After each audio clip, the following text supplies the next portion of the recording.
Hello प्यारे बच्चों, आज हम क्लास 8 कक्षा 8 संस्कृत सुरभिः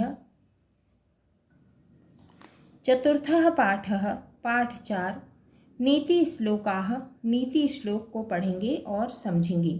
अर्था गमो नित्य मरोगिता च प्रिया च भार्या प्रियवादिनी च वसश्च पुत्रोत्थरकरी च विद्या षड्जीव लोकस्य सुखानि राजन।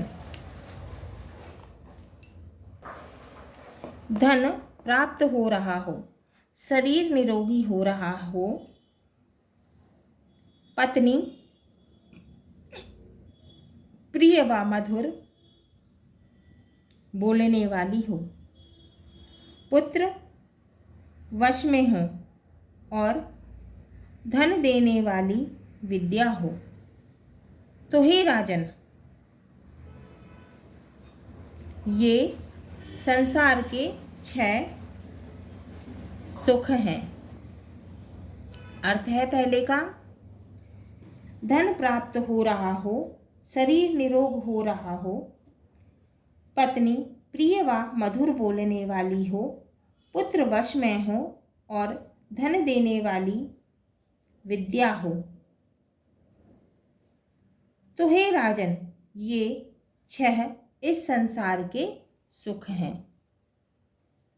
दूसरा है अयुक्तम स्वामिनो युक्तम युक्तम नीचस्य दूषणम अमृतम राहवे मृत्युः विषम संकर भूषणम।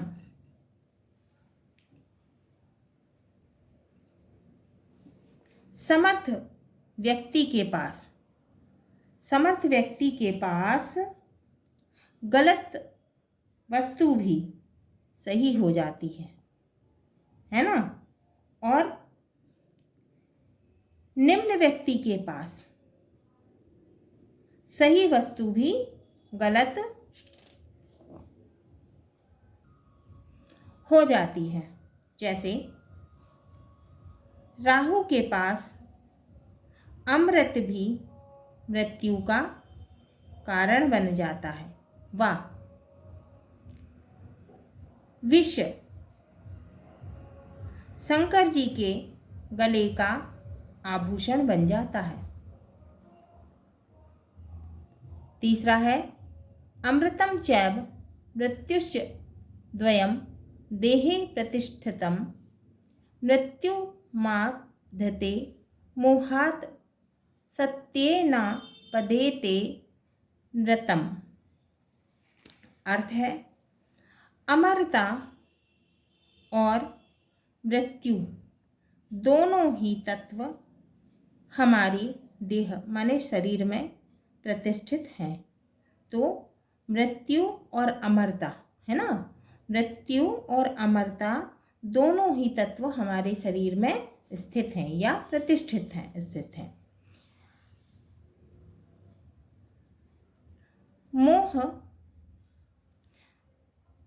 मोह से मृत्यु व सत्य से अमरता प्राप्त होती है।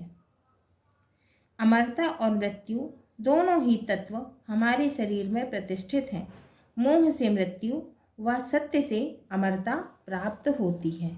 चौथा है आपत्सु मित्रम जानीयाद युद्धे शूरम धने शुचिम भार्यां क्षीणेषु वित्तेषु व्यसनेषु च बांधवान। अर्थ है विपत्ति में मित्र, युद्ध में शौर्य, धन में पवित्रता, धन क्षीण होने पर पत्नी तथा विपत्ति में भाई बंधुओं को जानना चाहिए। अर्थात इन परिस्थितियों में उनकी परीक्षा करनी चाहिए। तो अर्थ है विपत्ति में मित्र, युद्ध में शौर्य, धन में पवित्रता, धन क्षीण होने पर पत्नी तथा विपत्तियों में भाई बंधुओं को जानना चाहिए, अर्थात इन परिस्थितियों में उनकी परीक्षा लेनी चाहिए। 5वां, आरोप्यते शिलाशैले यत्नेन महता यथा निपात्यते क्षणेनाधः तथात्मा गुणदोष योह। जिस प्रकार चट्टान को पर्वत पर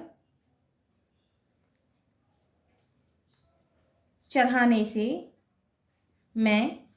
जिस प्रकार चट्टान को पर्वत पर चढ़ाने में अत्यधिक प्रयत्न करना पड़ता है, किंतु नीचे गिराने में क्षण भर लगता है, उसी प्रकार व्यक्ति को गुण प्राप्त करने में बहुत परिश्रम लगता है ना, परिश्रम करना पड़ता है, जबकि दोष अपने आप ही आ जाते हैं, अनायास ही आ जाते हैं। तो अर्थ है इसका, जिस प्रकार चट्टान को पर्वत पर चढ़ाने में अत्यधिक प्रयत्न करना पड़ता है, किंतु उसे नीचे गिराने में क्षण भर लगता है, उसी प्रकार व्यक्ति को गुण प्राप्त करने में बहुत परिश्रम करना पड़ता है, जबकि उसमें दोष अनायास ही आ जाते हैं। 6वां है, उद्योगे नास्ति दारिद्र्यम जपतो नास्ति पातकम मोहे चा कलहो नास्ति जागरिते भयम। अर्थ है, परिश्रम से दरिद्रता नहीं रहती, परिश्रम से दरिद्रता नहीं रहती, जप से पाप नहीं होता है ना, मौन से माने शांत रहने से, चुप रहने से कलह नहीं होती है ना, व जागने पर भय नहीं होता, अर्थात परिश्रम करने वालों को कभी गरीबी नहीं मिलती, जप से पाप दूर होते हैं, चुप रहने से विवाद नहीं होता, व जागने पर भय नहीं लगता। अर्थ है, परिश्रम से दरिद्रता नहीं रहती है, जप से पाप नहीं होता, मौन से कलह नहीं होता है, व जागने पर भय नहीं होता है, अर्थात परिश्रम करने वालों को कभी गरीबी नहीं मिलती है, जप से पाप दूर होते हैं, चुप रहने से विवाद नहीं होता, व जागने पर भय नहीं लगता है। 7वां है, किम छिद्रम को नु संगो मैं किम वास्तवे विनिपात्यतम कुतो ममा श्रेयेद दोषः इति नित्यम विचिन्तयेत। अर्थ है, मुझ में क्या दोष है, मेरी किस में आसक्ति है, पतन की ओर ले जाने वाली कौन सी वस्तु है, मुझ में दोष कहाँ से आ रहे हैं, इन बातों पर प्रतिदिन क्या करना चाहिए, चिंतन करना चाहिए, है ना। क्या है अर्थ इसका, मुझ में क्या दोष है, मेरी किस में आसक्ति है, पतन की ओर ले जाने वाली कौन सी वस्तु है, मुझ में दोष कहाँ से आ रहे हैं, इन बातों पर क्या करना चाहिए, मुझ में दोष कहाँ से आ रहे हैं, इन बातों पर क्या करना चाहिए, प्रतिदिन चिंतन करना चाहिए। 8वां है, गुणेषु क्रियताम यत्नः किमाटोपेह प्रयोजनम विक्रियन्ते न घंटा भिर्गावः क्षीरः विवर्जिताः। अर्थ है, हमें गुण प्राप्त करने में प्रयत्न करना पड़ता है, जबकि यह प्रयत्न करना चाहिए, हमें गुण प्राप्त करने में प्रयत्न करना चाहिए। आडंबरों से क्या प्रयोजन है ना। दूध ना देने वाली गाय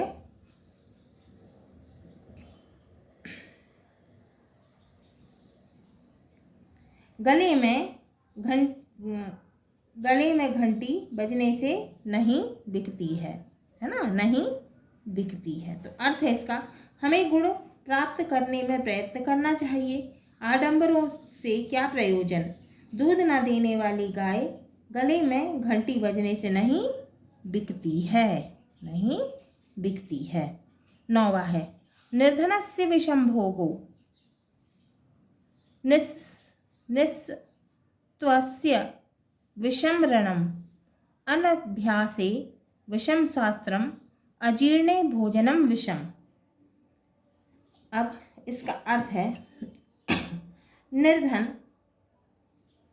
व्यक्ति के लिए भोग विलास जो है वो विष के समान है ना। बलहीन के लिए युद्ध लड़ना कैसा है, विष के समान है, विषकारी है। अभ्यास न करने वाले के लिए शास्त्र विष के समान हानिकारक है ना। और अजीर्ण में भोजन करना कैसा है, विष के समान है, विषकारी है।